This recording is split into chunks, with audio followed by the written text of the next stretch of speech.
Hi, this is Lama Tantrapa.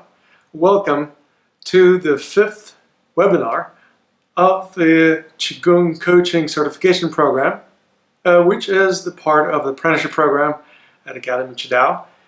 I want to thank you for being a member of our apprenticeship program and for learning to support your customers, your clients, your friends, your colleagues by offering them Qigong coaching services. As you probably know, Qigong coaching is the methodology that helps us support people in manifesting and living their dreams. Now, how do we use energy awareness and other methods that are part of Qigong coaching so that our clients would be able to manifest their dreams more effectively and with greater sense of fulfillment? So today we are going to dive deeper into the exploration of energy resources that are necessary to manifest and live our dreams. And without understanding how to tap into these resources and without the ability to tap into them, most people have their dreams remain dreams. In other words, they never actually manage to manifest them. So, in order to manifest any dream, there has to be some energy that would support the process of manifestation of the dream. If the dream doesn't receive this kind of energy, it remains unmanifested, or basically the person still keeps on dreaming without having an opportunity to actually enjoy living the dream. Once we understand this, it becomes imperative that we need to learn how to tap into the appropriate energy resources.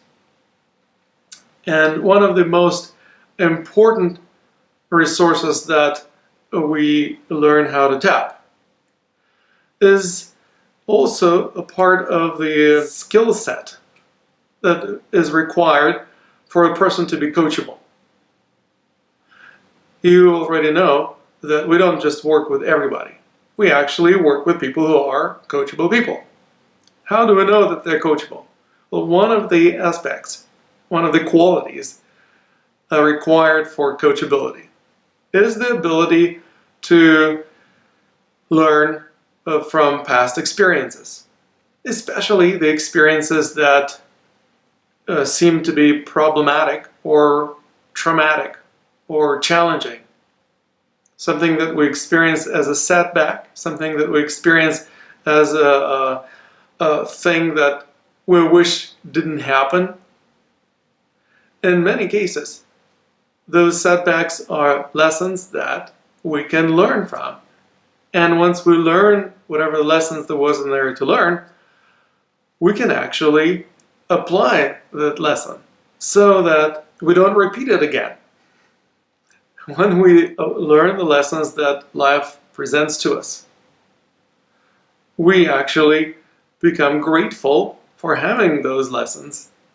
And we also learn how to no longer struggle against those learning opportunities, those lessons. Essentially, we realize that none of those things that we perceived as problems actually were problems.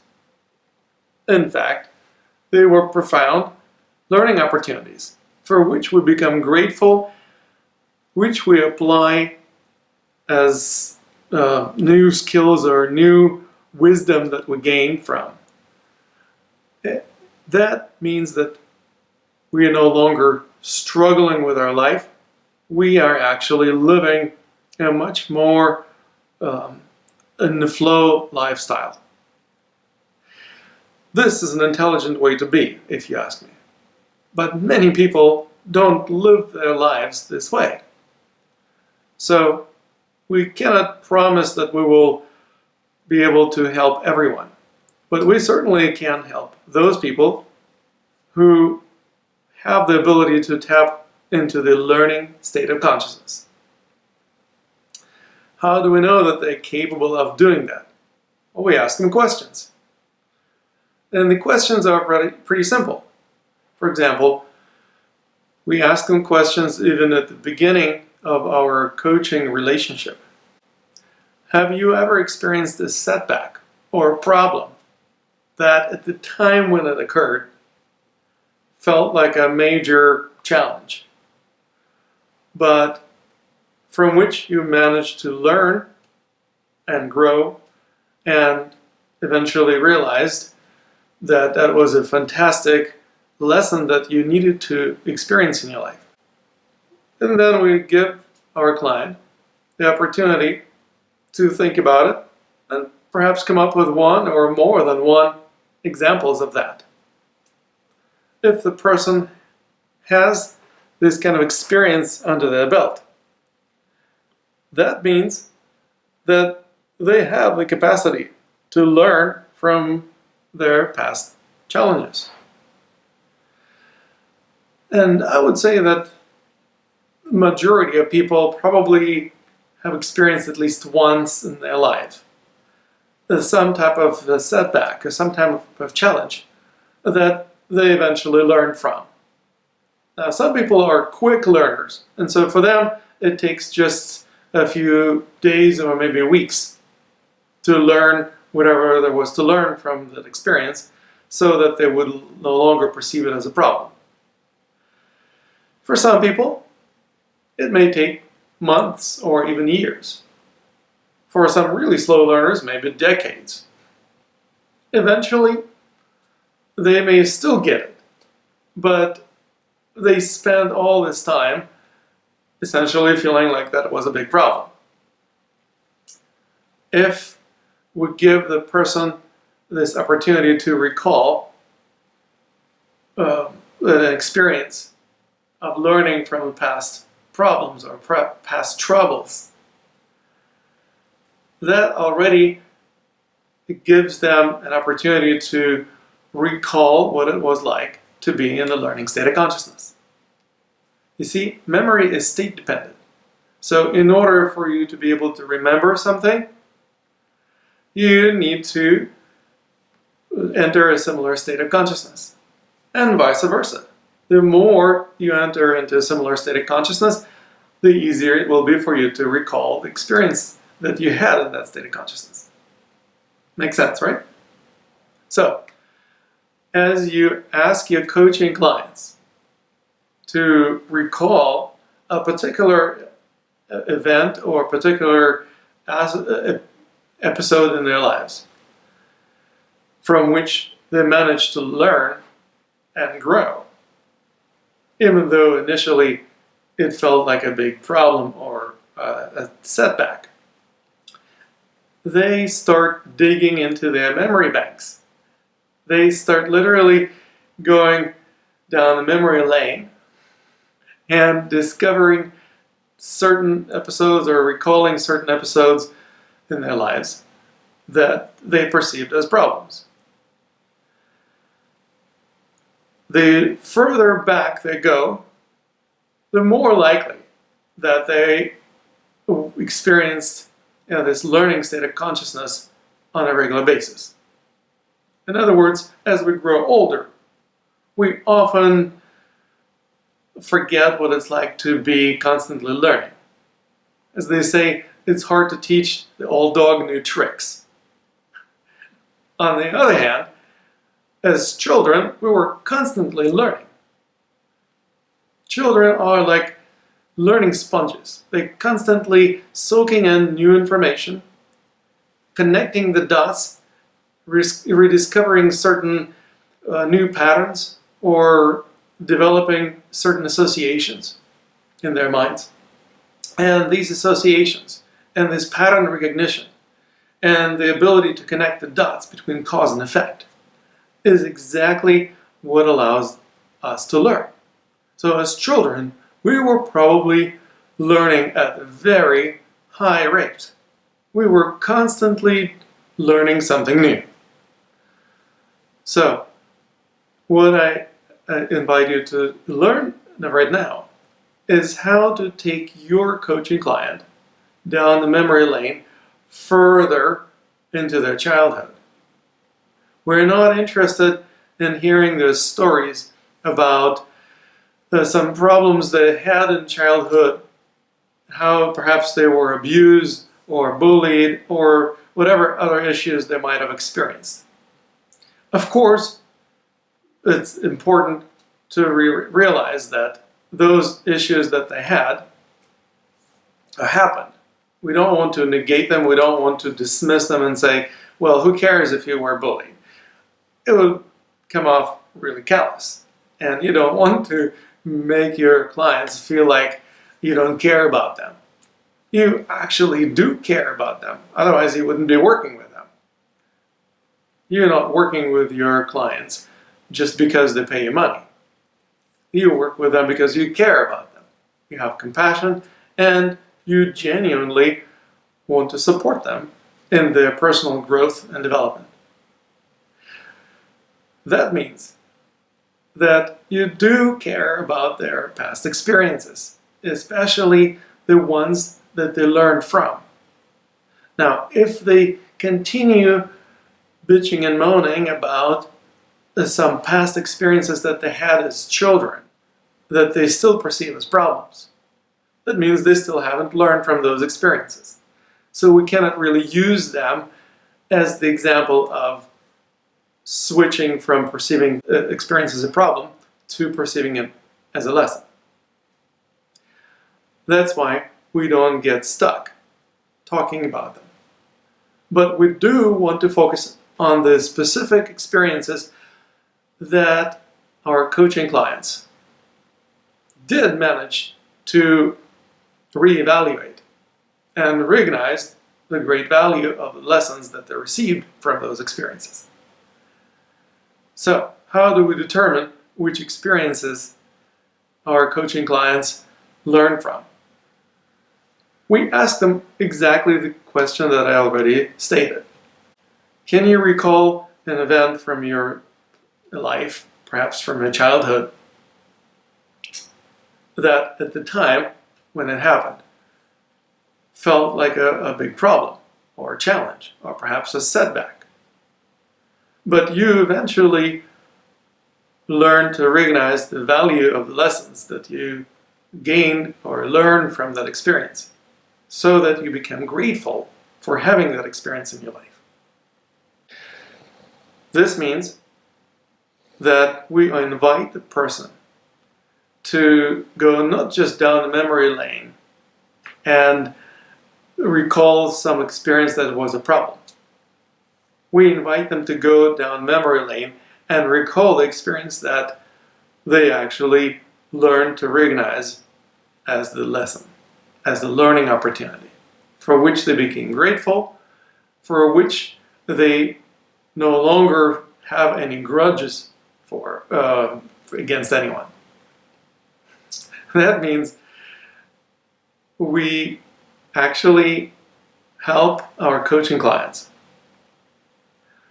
connect with the experience in their past that they already have the ability to perceive as a lesson. Now, the next question I want you to ask your coaching client is this: how long did it take you to recognize the valuable lessons that that particular experience contained? Can you recall the time when you actually got the gist of that lesson, or when you really felt that you learned something important from that event?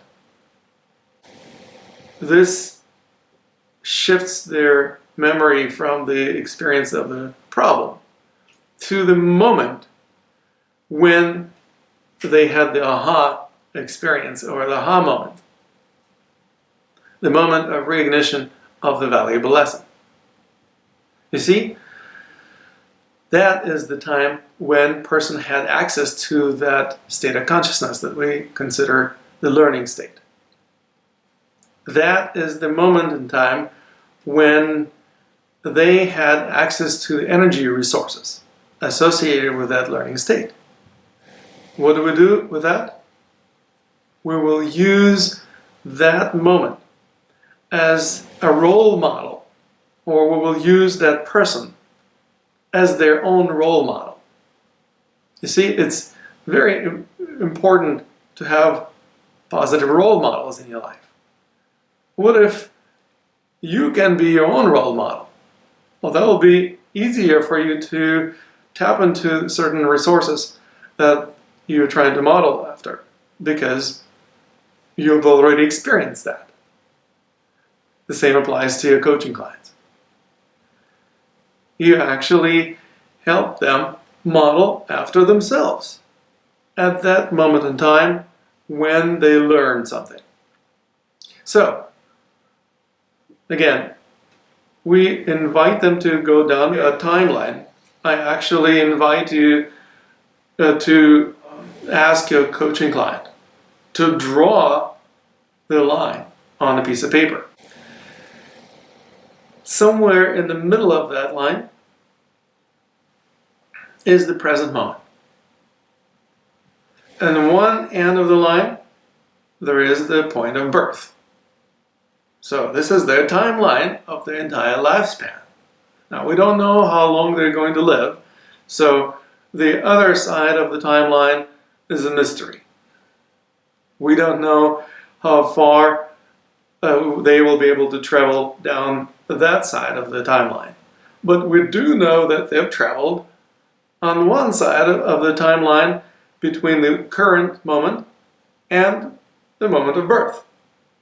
So somewhere between now and the moment of birth, there was a time when they experienced that particular moment of recognition of the lesson. I want you to ask your coaching client to identify that moment in their lives.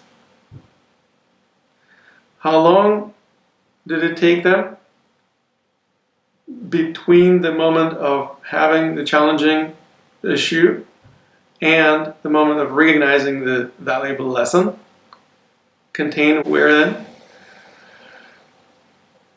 It doesn't matter.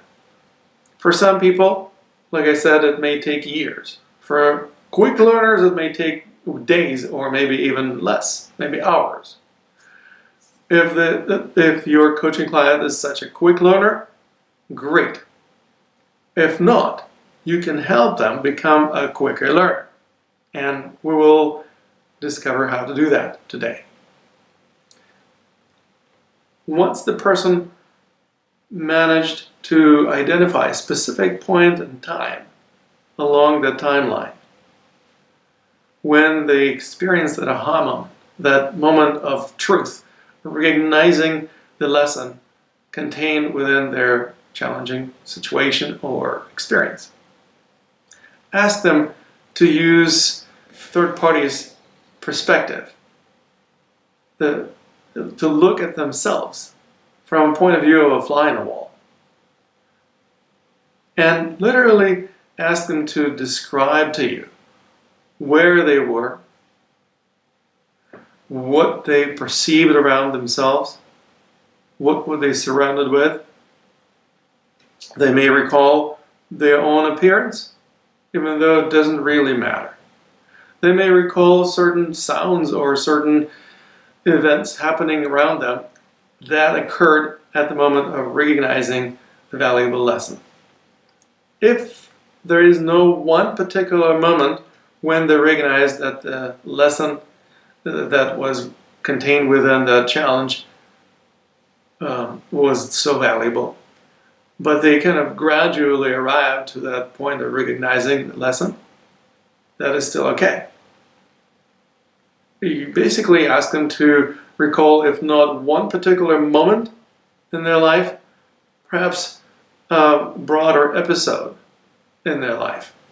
So in other words, instead of zooming on one particular frame in the movie about that person's life, maybe we can zoom out a little bit and take a look at an episode that covered maybe a day or maybe several days, maybe a week, maybe even a month.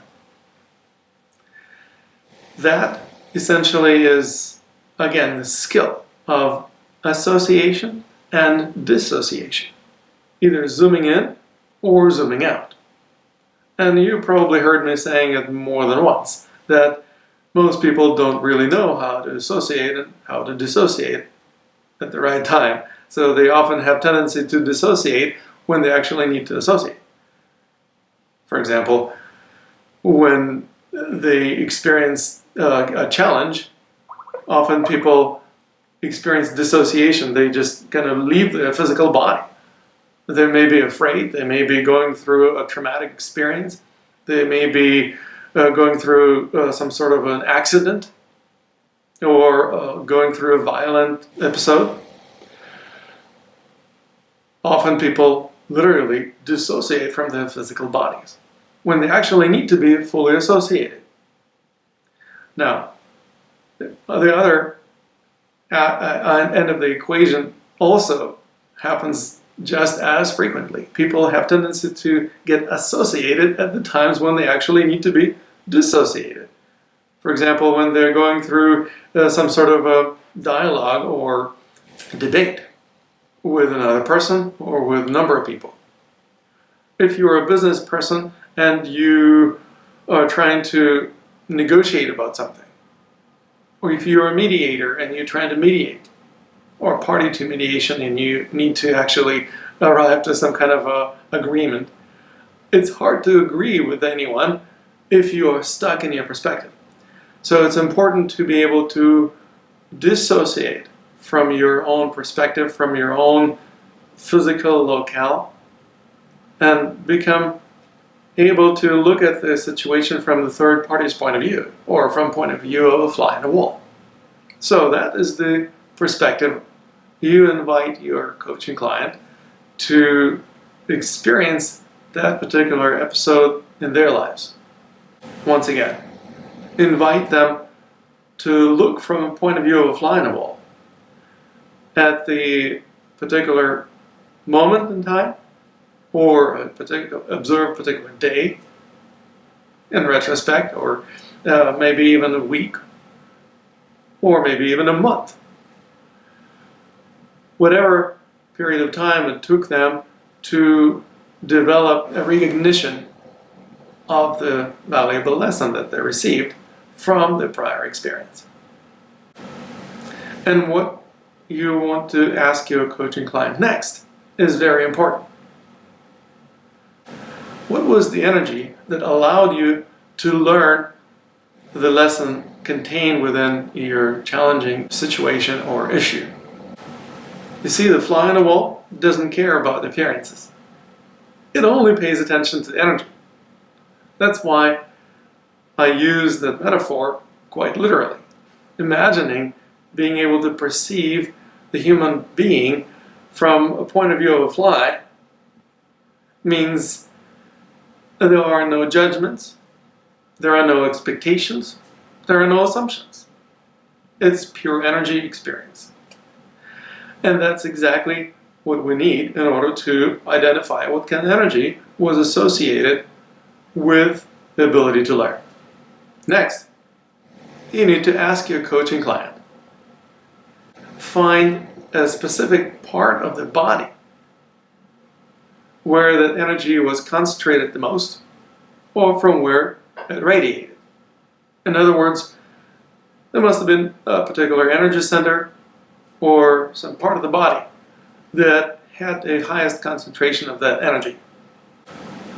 It's like that energy had a home. And you simply need to assist your coaching client in finding where that home of the energy is located, or where it was located back then. Now, it may also be the same energy center where they still have some of that energy. It just may not be as easily accessible, and you will help them access it. Once the person identified the color or texture or other qualities associated with the energy, it may be a movement, It may be a certain vibration. The energy may also have some other qualities that may seem to be surprising. For example, it may have a smell. That energy may also have a certain sense of density, or heaviness, or lightness. It may also have a variety of other qualities that basically we don't want to assume what they are, but we want to ask them. First of all, what would be the color or texture or density or movement or vibration or other qualities associated with that energy that you are learning to reconnect with? Then invite your coaching client to gather this energy. Imagine that this energy is like an energy paint that you can gather into a paint bucket. And once that bucket is relatively full, take it with you to travel along the timeline all the way to the present moment, bringing that energy along. And then once your coaching client is in the present moment with that energy in the bucket, or whatever shape and form that container may take, ask them to pour that energy into their body and let that energy find the appropriate home in their body in the present time. It may be the exact same energy center or location where the energy was found in the past. It may also be another part of the body. More or less, it's likely that it's going to be the same energy center or the same locale. And that's quite fine. As a matter of fact, it's very convenient because that allows us to establish an easy way to tap into that energy when we need it. So you simply ask your coaching client to pour all that energy from the energy paint bucket into their body and look from point of view of a fly in a wall to observe what the energy available at the present moment looks like now, once that energy paint was poured into their body. If it is sufficient to use for becoming more capable of learning from whatever lessons life throws that person's way, great. If not, let's take another trip down the memory lane and let's gather more of that energy paint.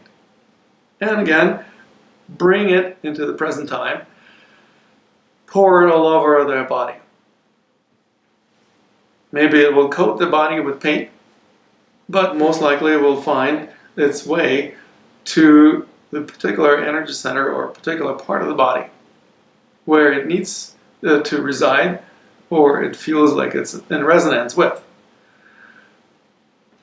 And the more the person repeats this maneuver of bringing energy paint from the past into the present, the easier it will be for your coaching client to tap into that energy.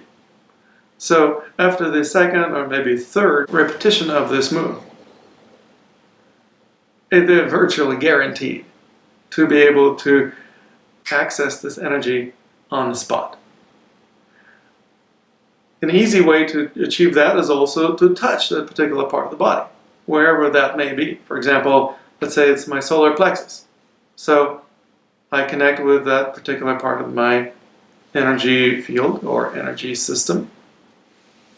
It may be easier to reach it from the front, or maybe from the side, or maybe even from behind. And as I'm accessing it, my physical alignments change. My breathing pattern changes. And my entire state of consciousness also changes. You see, it's very important to recognize that the physical alignments or the holding patterns are associated with particular states of consciousness. As the state of consciousness changes due to tapping into a different energy resource, it is guaranteed to affect the physical positioning or alignment of the human body, especially if the person is standing. That's why I am standing now, and I often work with my coaching clients as they stand. Even when we are looking at each other through Skype or through expertise.tv platform that I use for coaching nowadays. And what we do is remember what it's like to be in that new state of consciousness and in a new holding pattern associated with learning abilities, ability to be like a learning sponge again, being like a child. By the way, the further into the childhood we go, the more of those learning moments we may recall. You know, when you were 3 or 5 years of age, you were constantly learning. I mean, you were learning how to walk, you were learning how to run, you were learning how to play different games, you were learning language, you were learning how to relate to people. How do we know that children have this ability to constantly learn? Well, they constantly asking questions. And the most wonderful question that they constantly ask, or have tendency to ask, is the question why. Why is the sky blue? Why does the grass grow green? Or maybe turn brown when it's hot in summer? Or why do leaves turn colors in fall and fall on the ground? Why does the rain feel wet? You know, all of these questions that children ask that seem to be nonsensical or obnoxious are actually, they prove positive that they are constantly learning. What would it be like if you remembered what it was like to be a child? And I'm not talking about getting childish. I'm talking about becoming childlike. Meaning, you don't have to behave like a child and constantly bother everybody around you asking why. But you can remember what it was like to be in that state of consciousness. And you may remember what it's like to learn a great deal. And the more you remember how to learn, the more you will be able to learn. So, that's exactly what I invite you to get busy with. Learning so that you remember what it's like to learn. Then you can facilitate this skill in your coaching clients. Now, sometimes your coaching clients can't remember what it was like to learn something from the past experience.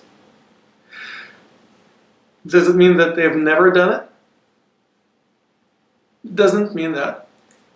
It just simply means that they're having a hard time shifting their current state of consciousness. And as I said, memory is state dependent. So if they cannot get into the similar state to that which they had in the past, when they learned whatever they learned, they may not be able to even recall what it was like to learn. Does it mean that they're completely uncoachable and you cannot work with them? Not necessarily. They simply may be stuck in that particular frame of mind associated with the current state of affairs. Are there any ways to help them anyway? Yes. For example, I was just mentioning that it's great to have a role model. So, if the person cannot recall what it was like to recognize the lessons contained within a certain challenge or a certain problem, we ask them a different question. Have you ever seen or heard of anyone who experienced a problem or a setback but then sooner or even later learned a great deal from it, so much so that the person stopped complaining about that problem and actually became grateful for having that learning opportunity in their life. I am quite certain that there are very few people in the world who have never met anyone that learned from their past challenges. So, you simply invite your coaching client to remember who that might be that they personally know, or at least they heard of. Once they've recalled that person, that is going to be their role model of this particular behavior, which means behavior of learning. And again, if they don't go down their own timeline into their own past, you can still ask them to imagine that person who they know who have overcome that particular challenge or that particular issue that they had, and they learned a great deal from it. Ask them to imagine being able to perceive that person from the point of view of a fly in a wall in the moment when they had the aha moment or the moment of truth, when they recognized the lesson that life presented them with. Again, the fly in the wall doesn't care about appearances. It only pays attention to the energy of the person. Again, you can ask the same questions about the qualities of the energy associated with the learning experience. What was the color? What was the texture? What was the density or vibration or any type of movement that energy had? Let that client of yours ponder upon the qualities of energy associated with the learning process. Sooner or later, hopefully sooner, within the context of one session, they will be able to say, oh yeah, I can perceive it. If they don't visualize it, maybe they can hear it. Maybe they can smell it. Maybe they can taste it. Doesn't matter. What we're looking for is the ability to tap into that energy resource. And similarly, we want to imagine being able to gather some of that energy in a paint bucket, or even 2 paint buckets. Then, once your coaching client is ready to bring these paint buckets into their present time, guide them to bring the energy paint into the present moment and pour it all over themselves.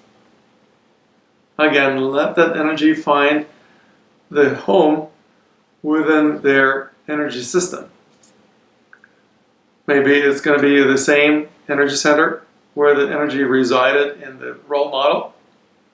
So that's a good question also to ask. Where in the body of that person who is your role model do you observe that energy being concentrated the most? Or where it emanates from? And that can be the same energy center or a part of the body within their body in the present moment, where that energy may find its home, or where they would basically be able to reconnect with that energy if they tap into that part of the body. Now, a fascinating thing is that I've never met anyone or never worked with any coaching client who would experience any adverse side effects of doing this. Why? Because they literally enrich themselves. And what's also very interesting is that that energy already was somewhere within them. It's not like it's a foreign energy to them. If they have experienced learning at any point in time, that means there is some of that energy somewhere in their system. It's just simply they need to awaken it and put it in the driver's seat, so to speak. So it would become the driving force in their learning process. And that's exactly what you're helping your coaching clients achieve. Another important thing that I also would like to bring up today is the ability to change the filters of perception. And by that I mean that we all have certain filters of perception through which we observe things. From your advanced Qigong studies, you may recall me talking about the energy bubble, which actually is the energy center of the element of air surrounding the physical body from all sides. And different sides of the walls of the bubble may have different qualities in terms of color, in terms of density, and permeability or opacity. And so people often get stuck perceiving things through one and the same part of that bubble. Basically, that's what Carlos Castaneda referred to as the assemblage point. That particular part of that bubble may have a specific color. It's like a soap bubble. If you imagine yourself being inside of the soap bubble, different parts of the soap bubble may have different colors.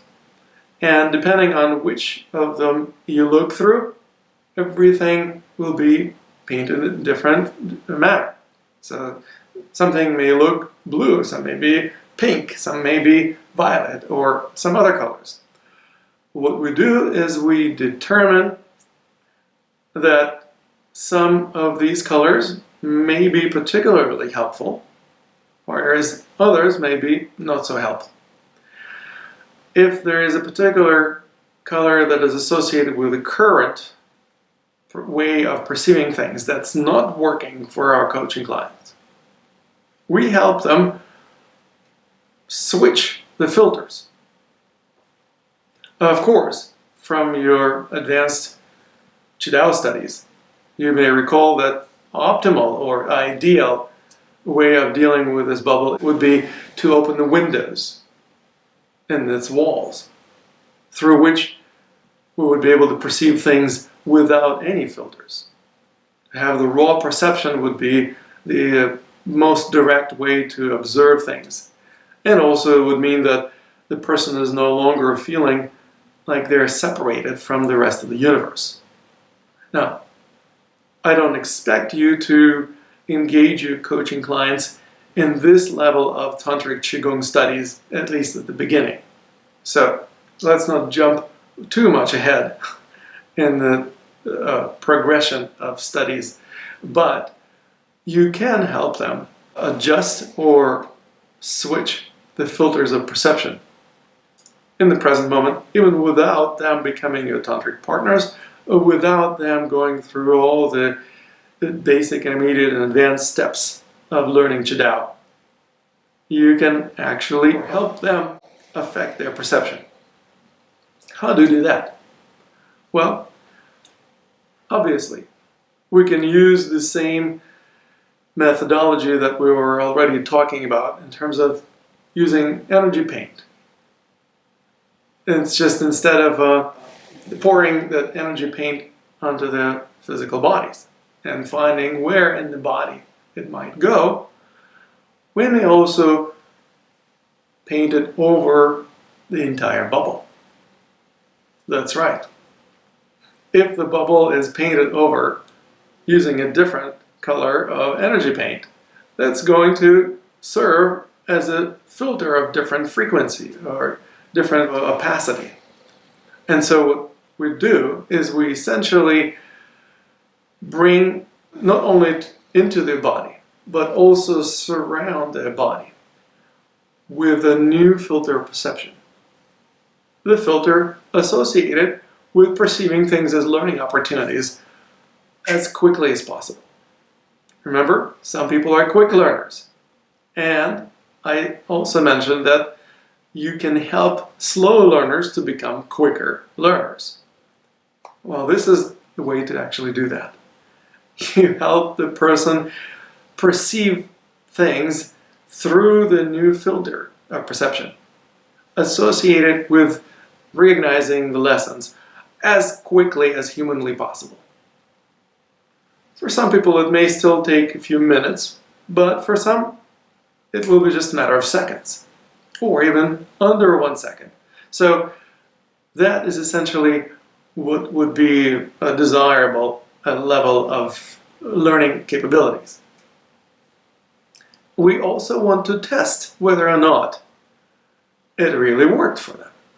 How do we do that? Well, in the present moment, you can ask them to imagine pouring that paint all over the energy bubble surrounding their body. And then ask them to look around and identify what they might consider a lesson. Now, guess what? They have just learned something tremendously valuable. They've just received a tremendous learning opportunity because you just helped them achieve that. So, most obvious answer that you will receive from your coaching clients is that, oh my God, I've just learned an amazing lesson that I can actually be in charge of my own filters of perception. It obviously can also be a continuous experience. So not only does it happen now and then stop. No, it actually would have perpetual effect on your coaching client. So ask them to take the journey in the future part of the timeline. For example, imagine what it's like to visualize themselves from point of view of fly on a wall. Let's say 3 months from now, or 6 months from now, or even a year from now. Remembering about that energy bubble, remembering that wherever they go, it goes with them. And the filters of perception constantly filter whatever they experience in their lives. And ask them whether or not they would be able to recognize the lessons that life may throw away in the future faster than they've experienced in the past. How much faster? Ask them to fine-tune that ability to recognize lessons, if necessary, by tapping into that energy resource they already have within. And literally bringing that energy out and spreading all over the energy bubble. Now, what is going to do? It's going to make that energy more prominently available. So much so that whatever they look at, it's going to be perceived through the filter of perception associated with learning. And of course, if there are particular tasks or projects or issues that the person, the coaching client, is working on and has certain date or deadline or certain milestone that they hope to achieve in the future, well, it will also stand to reason to ask them to go down the timeline in that particular moment in time in the future. And again, visualize themselves how much that ability to learn on the fly, pun intended, would help them achieve what they aspire to achieve easier. Now, if that doesn't help them, I'm afraid nothing will. So if the person fails to recognize the value of what they just learned and received from you, that may not be a coachable person. And you may not want to continue working with that client because obviously there is a lack of resonance, and maybe that person just won't be able to benefit from whatever you give.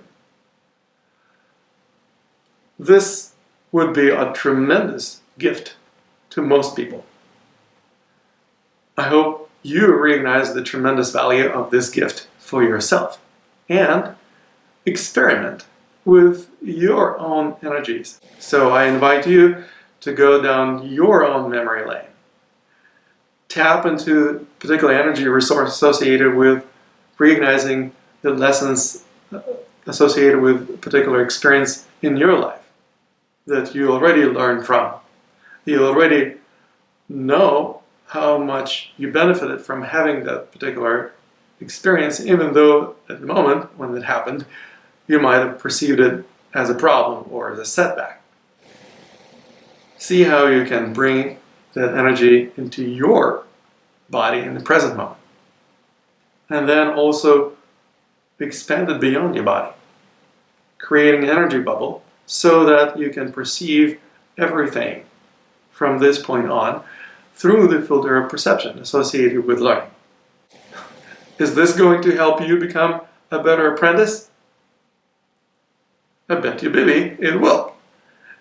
Will it help you learn better how to become a great coach?